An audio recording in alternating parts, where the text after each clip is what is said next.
Welcome to Buzzing About Romance Happy Hour Edition. I am Becky, and I am super excited to be joined this evening by fairly new to the world author Maude Winters. Welcome to the podcast. Hi, Becky. Thanks for having me. I'm super excited to be here. I'm super excited that you're here. So we are here tonight to celebrate your latest release, From Pilot to Princess. It is book one in the Spare Change series. So this is kind of a next gen series. Yes. So I released Regency and Rivalry, which was essentially my back catalog that I've been sitting on forever and was too afraid to actually put out there in the world. And this is like the next generation after that. It's all in the same universe. But yeah. Okay. It's exciting. So wait, you say your kind of backlist you've been sitting on, but you've really only been published since last year? No, it's No? worse than that. It's February of this year. You I like released did it five all. books. Yeah, yeah. So this is book number six, series number two, which I was writing last year that is now coming out. It's been a lot. And the only reason I'm able to keep it up is because I had a lot of stuff that was ready to go Sure. and just said to hell with it. I'm going to do it and be brave, which was really scary, but I'm super glad that I did. Good for you. It's and we'll get into all of that as we get to know you a little bit. But so basically you're a debut. Yeah, That's yeah, pretty awesome. much. So rules of the night, you can ask all the questions in the chat. We will do our best to answer them as we see them. In the description of the video are all the links and the places to connect with Maude. I highly suggest you go ahead and do that. She has some cute TikToks and stuff like that. So we're going to kick this off in our traditional way. What are you drinking tonight? I am drinking a Michigan sparkling dry wine. Nice. I live in Michigan, and that is what's available. I bought this on a girls' trip in March, which actually inspired a book. So I felt like it was fitting to have it here this evening. Michigan has some good wines. It does, yes. I'm a big fan of dry wines, so a lot of them are a little on the sweeter side, but this is pretty good, decent, low residual sugars. Yeah. So I'm Yeah. enjoying it. I prefer dry wine also, unless it's ice wine. And St. Julian's, which is Yes. a winery up there, they have an amazing What ice wine. Is that St. Julian's? This is St. Julian's. Yeah, they have an amazing ice wine. That we Yeah. went to the taste. We went to a whole bunch, but yeah, we went to the tasting room, and that's what this Yeah. is right here. I love up north. I will go up north any chance I can get. So, It's great. I haven't done the cherry trail. Everybody keeps talking about the cherry wine Oh, trail. I haven't done it yeah. yet, but it's on my wish list. So, You should do it. We have friends that go up to Traverse City in November every year and they bring us stuff back. So, and I have my dad's best friend like lives in Traverse City, like one of yeah. his closest friends from childhood. And so we used to get cherries every year sent from Traverse City. We were kind of spoiled. But I think living here, you get spoiled with fruit, period. It's pretty amazing. Yeah, we 2 weekends ago, Mike and I jumped in the car and we drove lakeside up to Catawba Island, Kelly's Island. We didn't go into the islands. We just drove up and around Port Clinton and Sandusky, That's um, amazing. and stopped at a couple of the fruit stands because everybody had like their lakeside peaches coming up, and my girl child was asking about squeeze grapes, and I'm like, I think we got a couple more months for squeeze grapes, like maybe mid-August, but I love the produce that comes up, that you get. Awesome. So, okay, I'm just drinking water tonight. It's really freaking hot here. Yeah, we have AC, but upstairs we have like 100-year-old house, Yeah. so upstairs it's quite warm right now. My office doesn't really get any AC, and when I work during the day at my day job, my office gets up to like 90 degrees. So it is kind of miserable. I am always cold though, so I don't really doesn't bother me that much. But I think if I didn't have AC right now, I have terrible asthma. It'd be awful. Yeah. I can promise you that the cool is coming though, because I got poured on earlier bringing my kid back from swim. So Yeah, I was looking at the radar. It's going to kind of miss us. We kind of in a oh bowl. We're far no, enough south of Toledo, but it's fine. It's fine. I had a pool I'm day sorry. today, and I will have a pool day tomorrow because Good. my life is, I like every afternoon from like 1 until 3, get on a float and read in the pool. Honestly, I pulled quotes That's for you. amazing. I pulled quotes for you on this book, and I totally did it in my pool. I love that. So that, see, my kid like could be living in the water and I'm the same way, which is the reason we moved up here. That's a main reason. And I'm totally, she will swim twice a day, no problem. We'll go to the beach and the pool. It's, yeah, Oh, I totally endorse it. we do not have a fancy pool. We bought one of the like That's fine. inflated, but it's the best thing I ever did.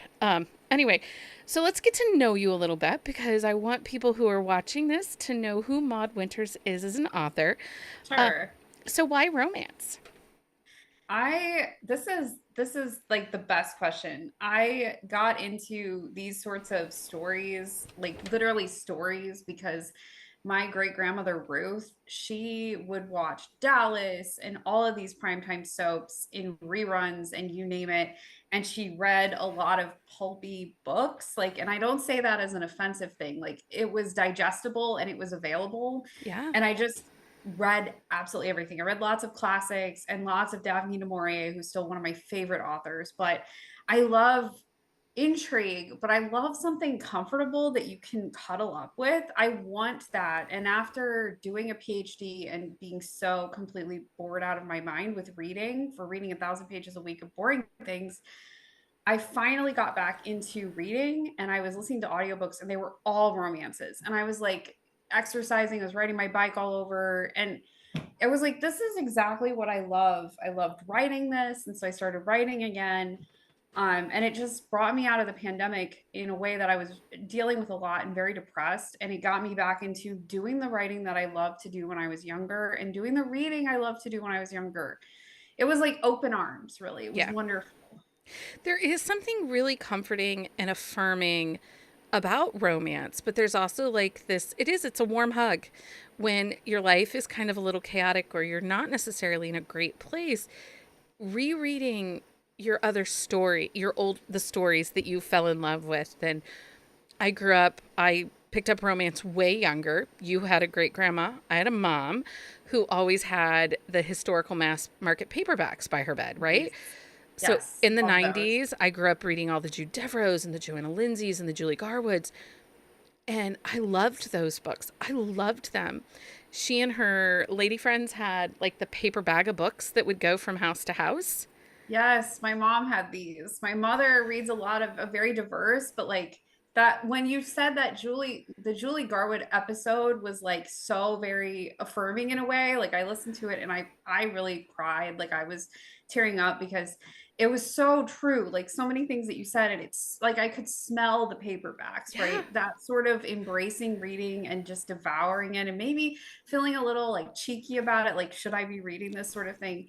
But that was absolutely the case. And yeah, I absolutely feel that. I picked up one of her books recently after the announcement had came out that she had passed, and I reread Gentle Warrior, which is her very first book, and it still holds up. It's medieval romance, Yes. and it still holds up. And we had recently done a binge watch of The Last Kingdom, Hmm. and I was like, yeah, wooden shields and castles, and there's something about going back to it. It just it's comforting. Yeah. But I find that even with contemporary romances now, like it's an escapism. When my children were younger and life was busy, I can't tell you how many paperbacks I dropped on my kids' head because I had babies before there were e-readers. Um, Really, they probably They were learned to read paperbacks. by abuse of mass markets to the head. No, Um, no, it's just phones now. I dropped phones. So it's like the same thing. You might be reading on your phone. It's yeah, yeah, done it. Done it. but there is. Can you remember the first romance you ever read? Oh, it was a Harlequin. I can't remember what the name of it was. I remember it distinctly because my cousin, and if she's watching this, Stephanie, I love you to bits. Hopefully mom doesn't yell at us.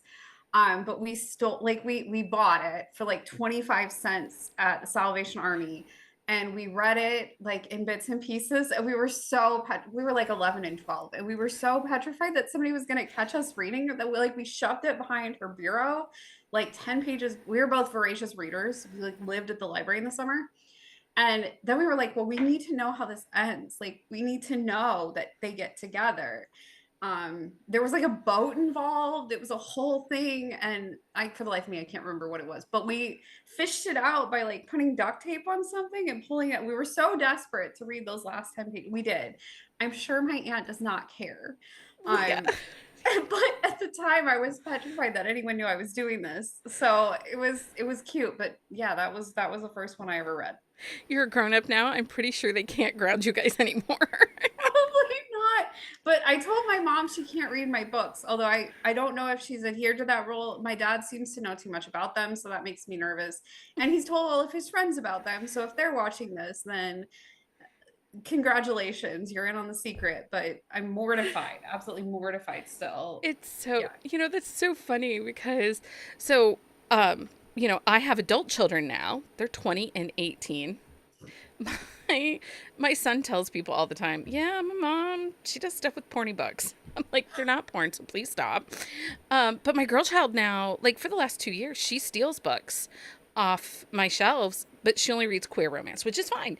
But she takes them, and we got a couple like early copies of some of her favorite authors, like Roan Parrish and stuff. And she's like, I'm reading this first. I'm like, okay, could you write a review for me? I was gonna say, if you ever do the homework. I love that. I love that. I just picked up Really Beloved that's sitting over on my TBR, which is like three different bookshelves that are in this house.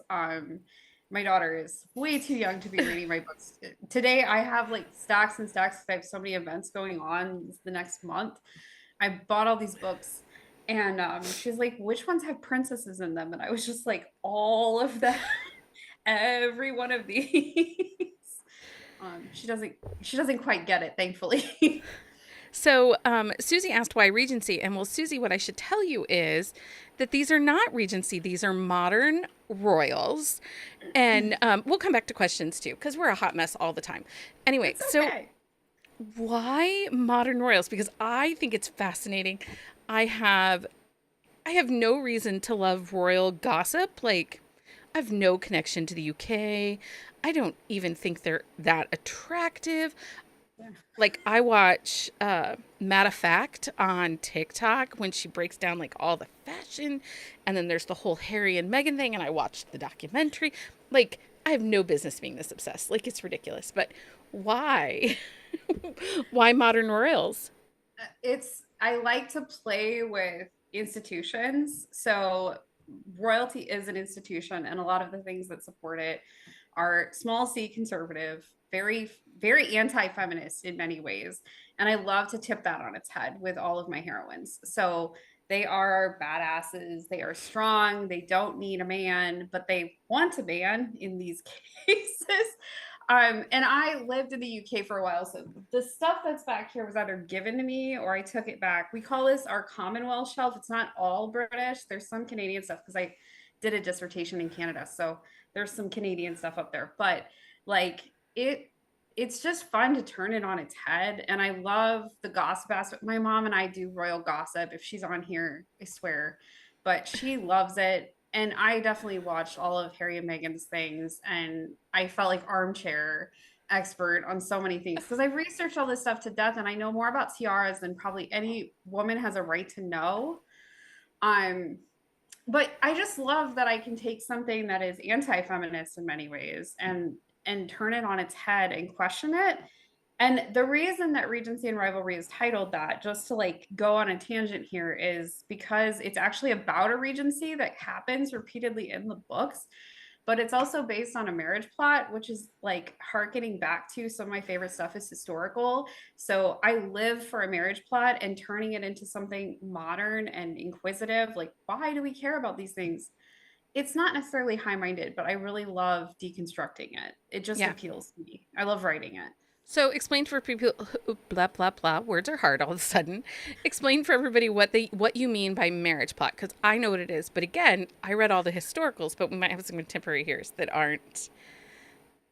So if you, I mean, like any sort of actual Regency literature that you might think of, like Jane Austen, the Bronte sisters, many of it has a marriage plot attached to it. So this the idea that the woman, she's got to figure out either she needs to get married or she's trying to avoid being married, and they're trying to push her in this direction.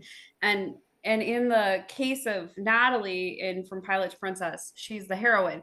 She's kind of forced into this idea that she must get married because she's now the heir. So she has to figure out her life, and that involves marriage and children, which is not something she wanted before. She has to find a suitable man. She's pretty sure that's not going to be on the table because men don't really handle her very well.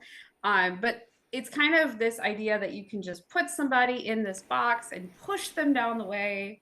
Bridgerton is a great example as well. If you're Yep. watching a show, I devoured Bridgerton, like the first series, put the kid to bed and we're turning that shit on like immediately. Yeah, so it's the thing, it is the piece that really all the problems can be solved By by marriage. marriage.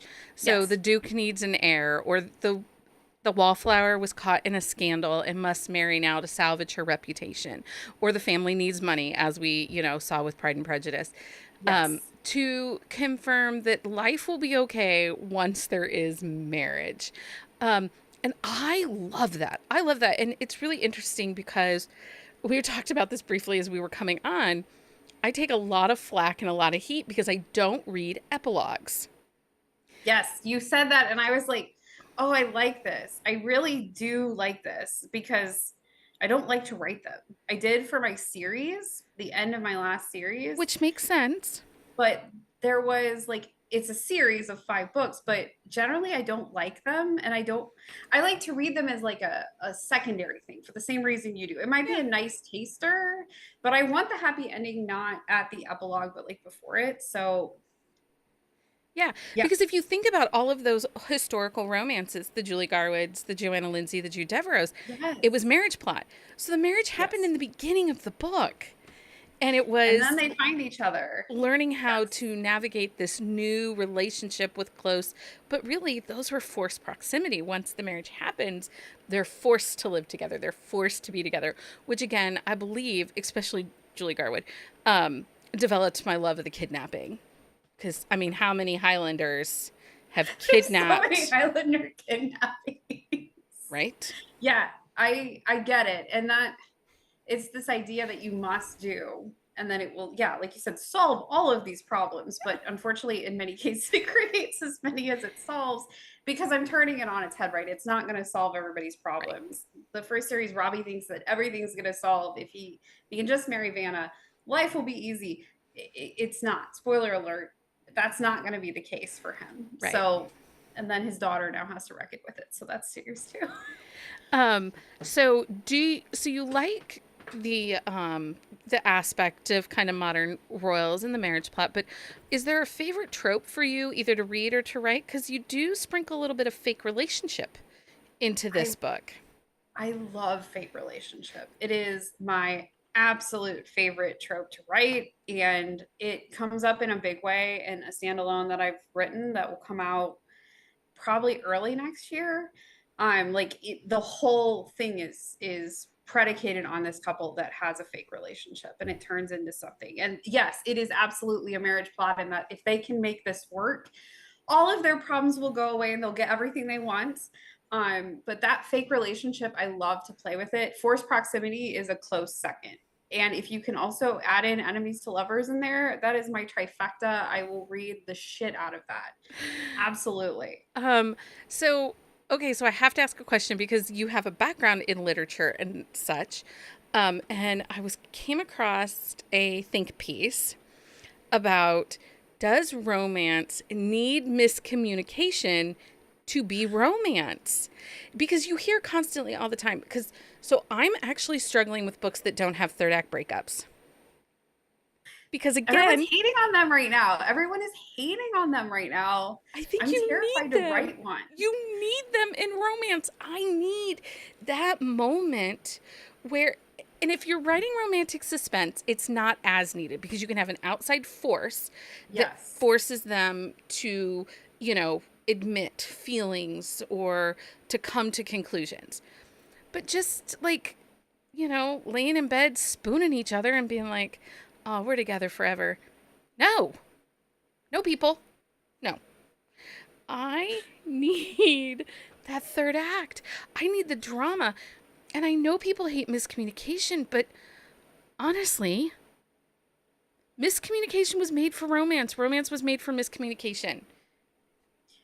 Marriage, life, children. One of my favorite other indie authors, she talked about the love, marriage, baby of the 90s and early 2000s, like that series in contemporary that was so popular, which I'm a huge fan of, if you could not tell. But that whole thing, there has to be some miscommunication in there. Otherwise, it wouldn't work. It would just be freaking boring. Right. Um, so there, I think it's used well in many cases, but I also hate it in others because I feel like some people use it as a crutch when they write it. They could be doing something else, but like also it gets so boring and you're like, okay, we get it, you love each other, but there needs to be, I'll just say that there is a third act breakup in one of my books that I planned. So if you don't like it, don't keep reading. But you should, because it's really good and it's well done and it needs to happen for the plot to exist, and it would not have worked otherwise. So I think so. I think there's a power in the third act breakup that when we don't get it, we're missing.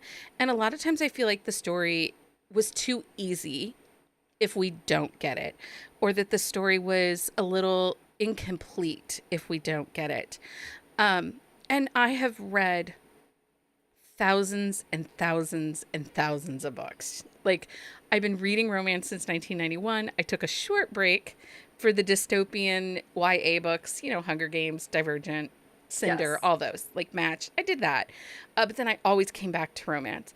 And I look at, like, even Nora Roberts' books, yes. and she writes heavy romantic suspense, but she has third act breakups even within the romantic suspense, because sometimes the suspense will be solved, but they still haven't come to an understanding of their feelings and what their future looks like. And a lot of times I feel like that's some of the reason that authors have to write freaking epilogues, because it was too easy to the end. So now I need you to remember that they're still together 6 months in the future, that they're still okay. But come on, a good fight, a good breakup. Every relationship needs makeup sex. And if you don't have a breakup, how can you have makeup sex? So I have to ask, have you read any Melanie Summers? She's like my No, favorite author. Okay. no. She is amazing. And if you haven't read her stuff, you need to. It will like seriously make you laugh until you cry. And it will make you cry. That third act breakup, she is like so good at writing it. Made me cry. Like if you read The Royal Wedding, which is her second book of her Crown Jewel series, yes, it's a royal romance. It's also freaking hysterical and you should read it. But it will bring you to your knees. And then it will just, oh, it's so spectacular. I won't spoil it for anybody on here, but my God, Okay, it's just amazing. I'll check it I out. wish I could write it. I I want that. And that's what I like about romance. I want the flirtation. I Mhm. want the banter. I want to know who these characters are, and I need to read their interactions or hear their interactions. But then also, I need to know how they're going to move within their situations. So, like with you and the royal, doing modern royals, there's paparazzi and there's expectations and there's gossip. And those can feed in and those create situations. And you have to figure out, like, the characters have to figure out how to exist in that bubble and in that world. And sometimes they're not ready for it. Thus, a third act breakup, thus, Yes. an argument. And we need that. Anyway, I'm Yeah. campaigning. I'm so over this. I can't handle the third act breakup. Then you know what? Go watch the Barbie movie or something. I don't know. I got big feels about it. I need that. You're people will argue with you. I had an author like completely on TikTok was like, I think people are gonna hate my book because it has a third act breakup. But I read her book and I was like, no, I think you did it so well. It absolutely needed it. Like that was exactly what your plot needed. Like, please don't stop writing third act breakups. They're not for everybody, but geez, nothing is. That's the thing. Your audience is like a sliver. You're never, if you write to please everybody, you're not going to please anyone. So I'm trying to be brave and write what I love to read. but at the end of the day, it's not going to be for everybody, and that's okay. Yeah, so on my phone, I keep track of not only the pop for every book I read, but I now keep track of whether or not there's a third act breakup. And I see an exact correlation between my star ratings and such. You're Um, not unbiased. No reviewer is, Becky. I'm not. I have big feels about things. So do you have a favorite type of hero? Yes, and you're not going to like my answer at all. Yeah, well, I read the book, so I know. I think that I could guess your favorite type of hero. I love cinnamon rolls. I do. I love them. I do. Yeah, but now after that episode about cinnamon rolls versus golden retriever energy, I have questions about my second book because I definitely have somebody with golden retriever energy, and I'm not sure if the Venn diagram can overlap because like the jury's still out on that. So Yeah.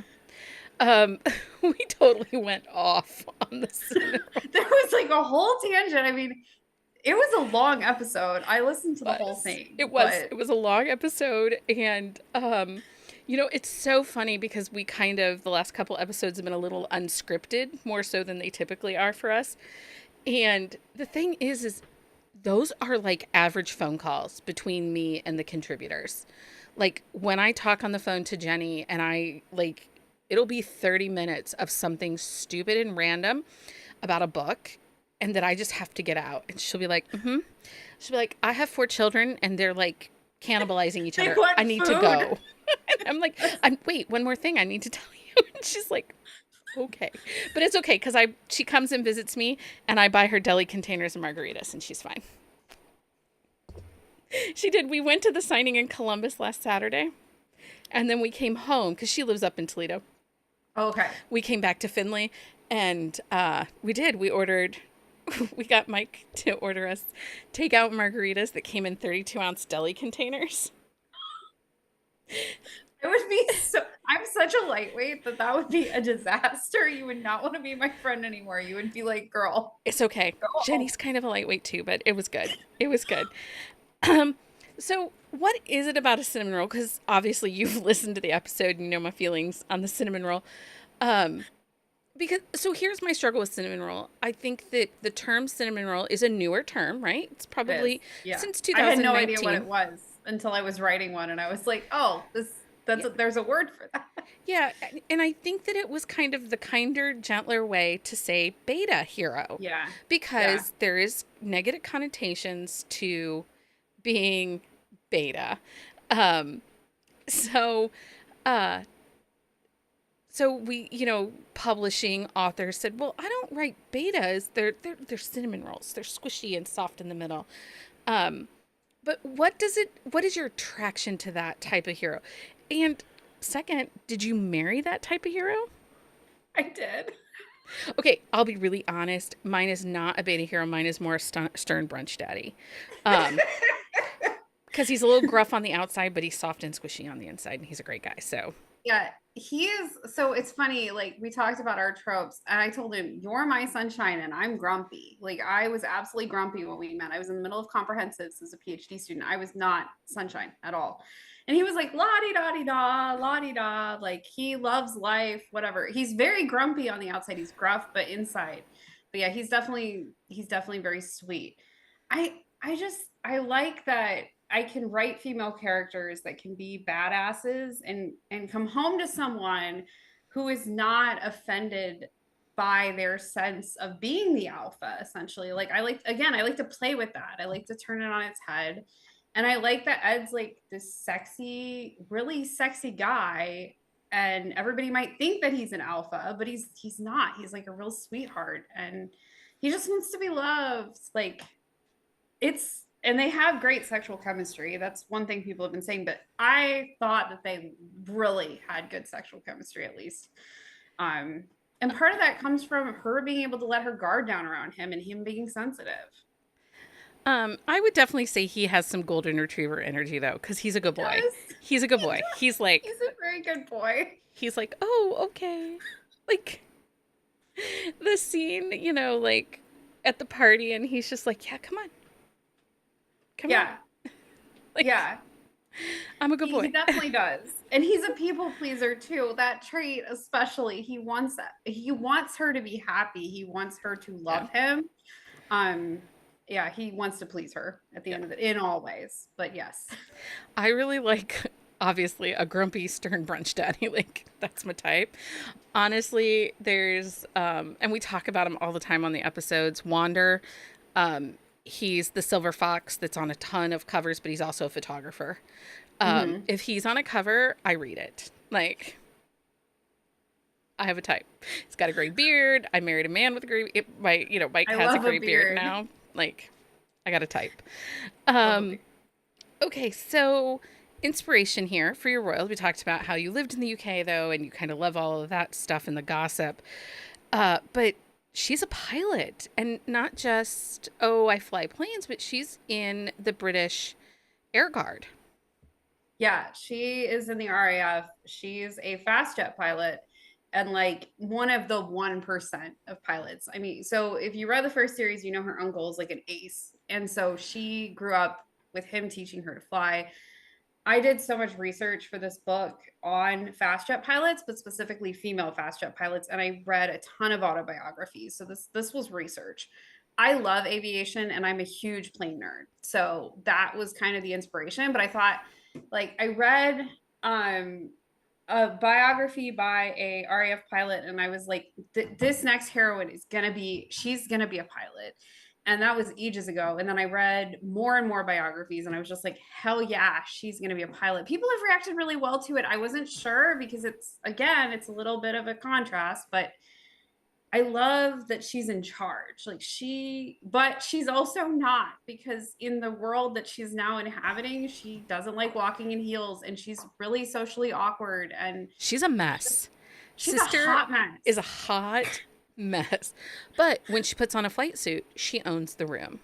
She does. And she Yeah. comes off as a bit of a badass. She's unapologetically badass in those Yeah. situations. She's having a really hard time without her dad specifically telling her she's doing a good job. And he's like, I shouldn't have to tell you this. You're a grown woman and you are a fighter pilot. I shouldn't have to tell you how to be a badass. And she's like, I need that affirmation, but she doesn't know how to say that because again, miscommunication. She's not good at communicating. She's not. And if it wasn't for Lucy, her little sidekick, she would not be together at all. They have their own like lady. They're just very close. They're bonded. Yeah. Don't worry.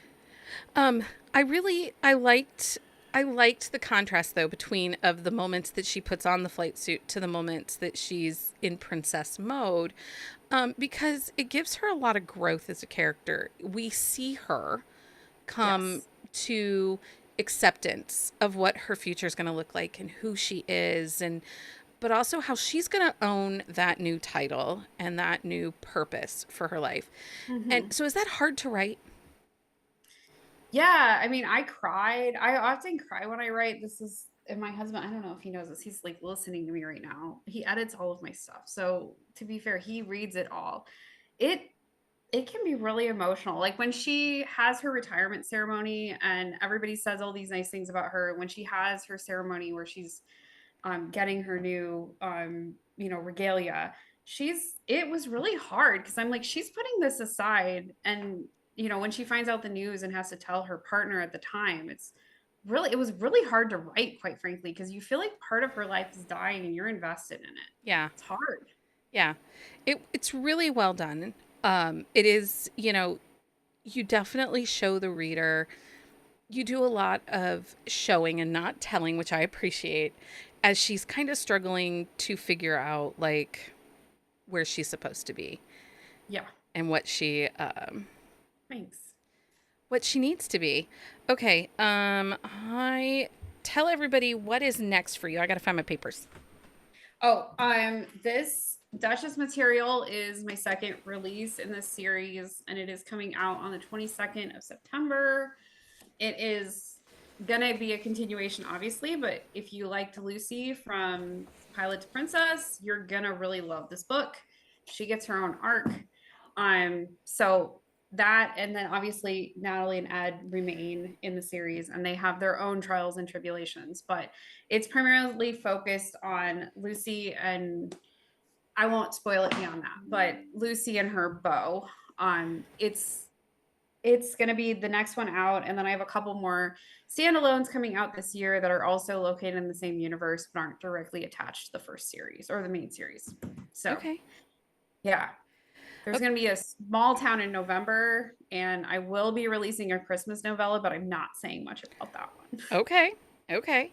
And all of your books are currently available in Kindle Unlimited, correct? Yes, Okay. yes, they are.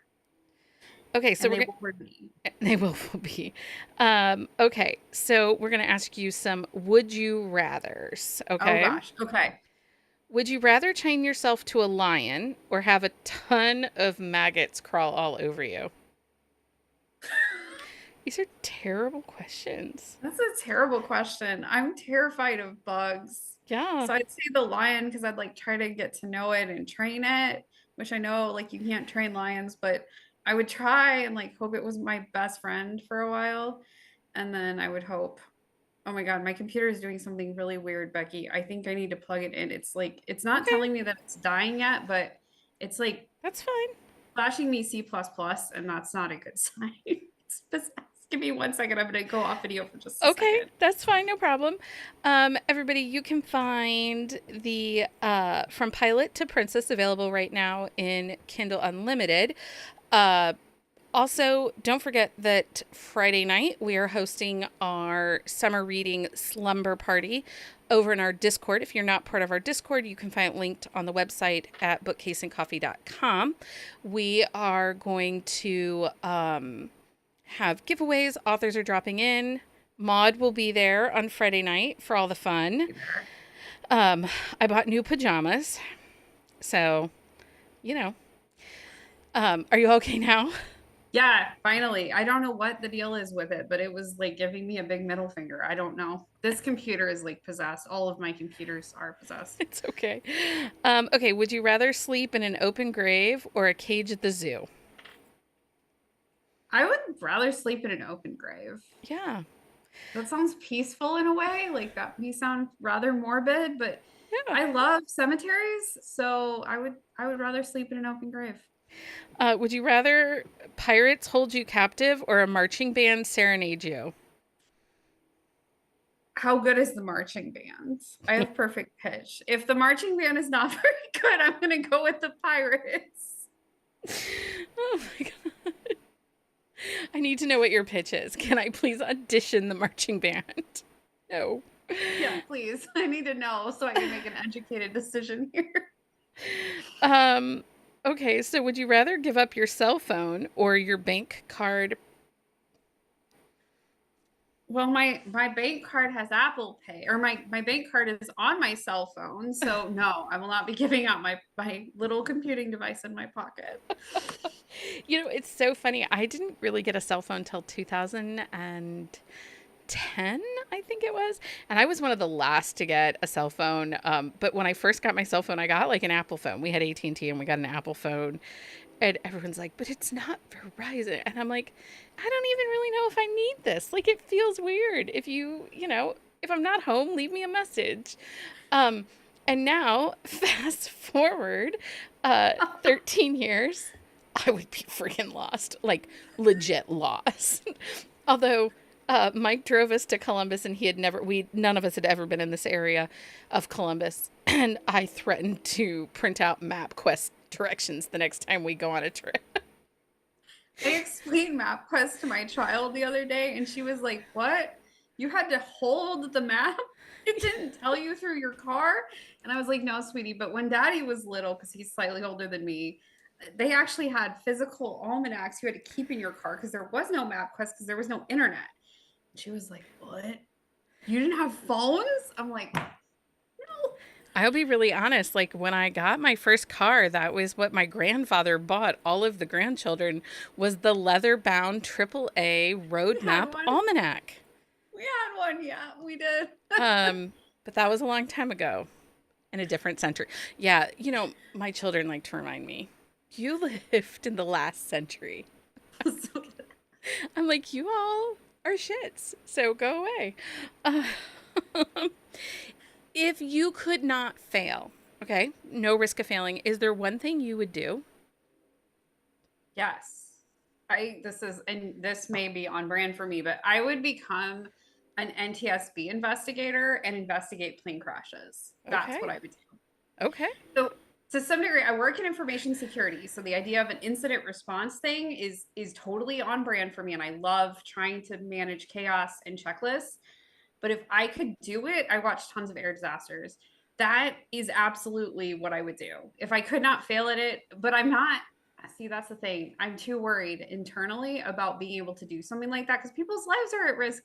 If you Yeah. don't follow the checklist properly, you won't catch something and then people could die. So I don't want to do it unless I cannot fail. Unless you cannot fail. That's fair. Yeah.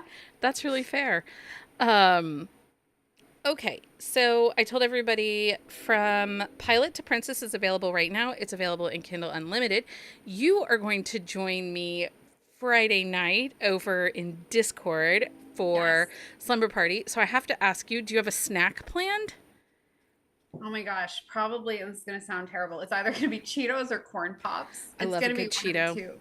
I love a Yeah. good Cheeto. It's bad. I might actually have to replenish because I think we're out of Cheetos, which is terrible. That's like my go-to snack. I'm not a real snacker, but on a Friday night, I'm not either. I currently, so yesterday I had to have chlorine delivered from the Walmart for the pool. But you have to get it to $30 so I don't have to pay for the delivery yeah, fee. yeah. So I was like, how am I going to get $30? So I started ordering slices of cheesecake. Oh, girl, we we see eye to eye here.